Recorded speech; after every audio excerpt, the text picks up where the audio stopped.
Naturally, we'll call that Chaf Aleph Nisan. It marks the Hilula of a really famous, great Moroccan rabbi. His name was Rabbi Yeshua Turgeman Z'tl. We've spoken about the famous rabbis from the Tourgeman family on various occasions before, with that specific family last name in of itself, and very much Rabbi Yeshua actually really does embody like this greatness in of itself here. Naturally, it's the Hilula over here. He passed away in the year 2017. We're talking about here from time of recording about 8 years ago, interesting enough. And he was born actually in the year 1937, so he lived about 80 years of age. He was about 80 when he passed away. Now, let's explore a few of the highlights of the great rabbi's life, because there's a lot actually to relate over within regards to his greatness. Now, his father's name was Rabbi Shimon Turgeman, who happened to be a great rabbi, and his mother's name was Rabbanit Rachel. He was born in Tafresh Tzadik Zayin. Naturally, that was 1937, and I think in Ayat Taglala, that was the area where approximation where he was born around itself. And I think it was. Remember, we spoke about Moroccan Jewry and great communities that were in Morocco in its time. I think it was actually near the city of Netifa, I believe, over there. When he was a child, sadly, it was reported over when he was at a young age, his mother passed away. And so that obviously had a huge impact within regards to him. And I think it was actually interesting. There was a rabbi of the name David Yosef would encourage him to, let's say, learn a lot of Torah studies, and really much did help him blossom within regards to Torah learning. He would learn Torah under the auspices of his father, Rav Shimon Turgeman, and there was many other great rabbis he would actually learn from in of itself, from I think from the Turgeman family in himself. There was another great rabbi of the name of Rav Moshe Atar Zaman, who would also help him over there, and he was, I think, the rabbi of close to the Baba Sali in of itself. Rabbi Yisrael Rabbi we've spoken about on various occasions before. His Hilula was at the start of Shvat. We've done dedicated a few videos with regards to Baba Sali here in this series, and I think they would actually visit. There will be a visitation from each other, the house in of itself. I think. The Baba Sali will actually visit there at that various different points in time. Now, I think come with the year 1940, it was a time period of the Second World War over there, and the family would actually then eventually move to Casablanca. Remember, Casablanca was a very great Torah Jewish community in of its day, and I believe his father would actually found a Talmud Torah over there, and very much Rabbi Yeshua Turgeman will learn over there inside the school Em Habanim, I think, that was based inside that vicinity. Remember, he was at a very young age at that point in time. And then come with the year 1955, Rabbi Yeshua Turgeman, that stage in time, was about 18 years of age, 17, 18, around, still in late teenage years. He will actually move to Tzarfat, to France, and would move to a yeshiva over there, study among the great rabbis of France, respectively. Remember that at that point in time, there was many Jewish community was actually increasing in France at that point in time. I think it was in Aix-les-Bains areas over there. He would study under there was a great Rosh Yeshiva over there at that stage in time with the name of Rab Chaim Chaikin, and also learn under the auspices of Rab Yitzchak Wasserman. These were great rabbis of France of the 1940s, 1950s, I believe, if I'm not mistaken. And afterwards, so much more can be related around the French Jewry at that point in time. And I think he had needed surgery at one point in time with regards to eye condition. It's related over. I read over here, and I think he received brachot from various rabbis to make a recovery. It was reported over among these great rabbis that would actually visit him, and included many of the great Ashkenazic rabbis I think he was connected to, including he would receive a bracha from Rav Itzkel Ha'admor, Rav Moshe Yitzchak Givertzman. I hope I pronounced his name. He was actually the founder of the Chassidut Fisher.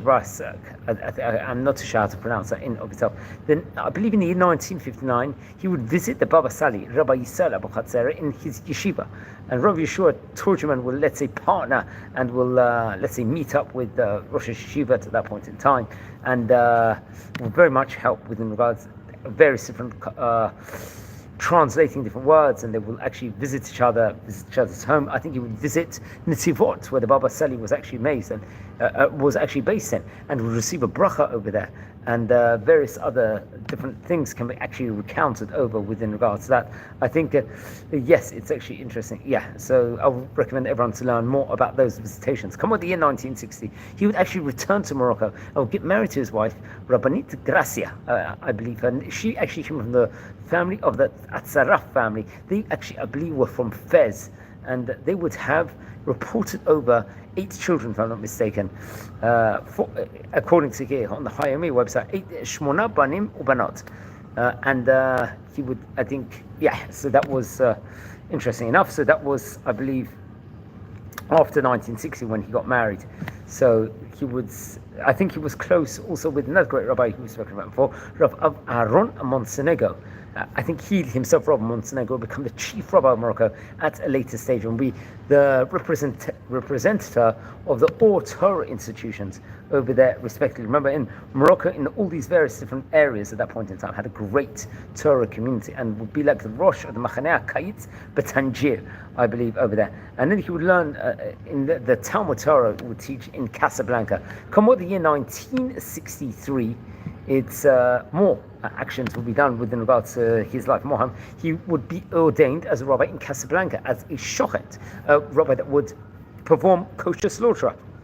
I think this would be through Rav Moshe Malka, Rav Chaim Shoshana, and Rav Yitzchak Hazan, and he was examined by the famous rabbi Shalom Mashash, great rabbi who I believe will become one of the great rabbis, especially in Israel, Midnat Israel history, especially in the late 1900s. Respectively, a rabbi was, I think it was just his Hilula, if I'm not mistaken, on Yud Nisan, just under 2 weeks before this. I think come on 1964, he would start teaching at the Neve Shalom Yeshiva in Casablanca, and would be, I think, assisting the head of the yeshiva, Rav Shimon Dayan, and I think he would assist, let's say, youth aliyah at that point in time. There was various transit camps that was actually taking place at that point in time, and he would very much help people, I think, within regards to moving from Switzerland and France respectively. Come with the year 1970, we're already talking at that stage in time, he was about in his early 30s, he would move to Eretz Israel and would live in Jerusalem, the holy city, one of the 4 holy cities of Israel, along with Tzfat, Tiberias, and obviously Hebron, and who moved to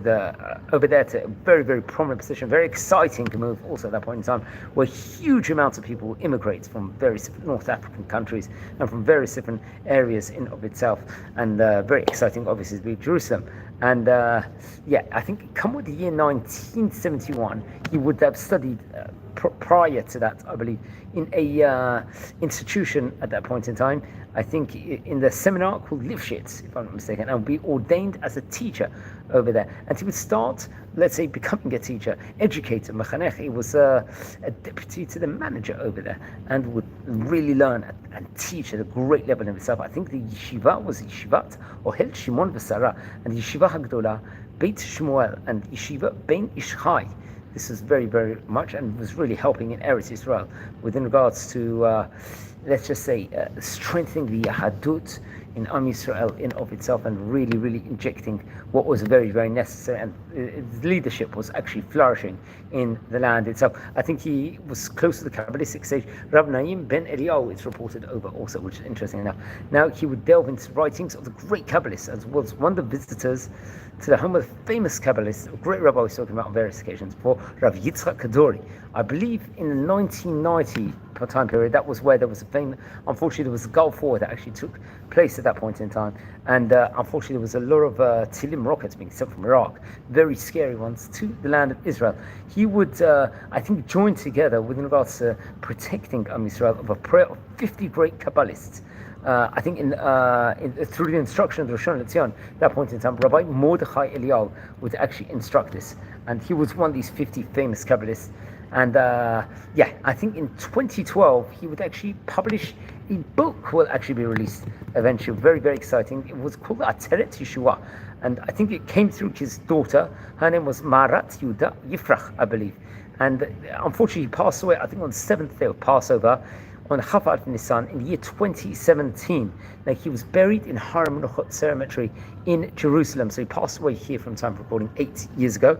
He was a great rabbi of his time, one of the famous rabbis, especially in the late 90s and the early 2000s, respectively. We don't get to light candles in his memory. Friends, we're a community here. We're learning about the great rabbis of yesteryear. If you're related to any of the great chachamim we are speaking about, please send me an email. I would love to hear more. If you haven't subscribed yet, please subscribe to the channel. If you feel anyone's interested in watching these videos, please share the videos to other people. Also, will be greatly appreciated. So wishing you all a Shabbat Shalom, Chag Sameach, and Moadim L'Simcha, because we're still in Pesach here at the time I'm recording this video. So wishing you a good night and take care, everyone. Be well.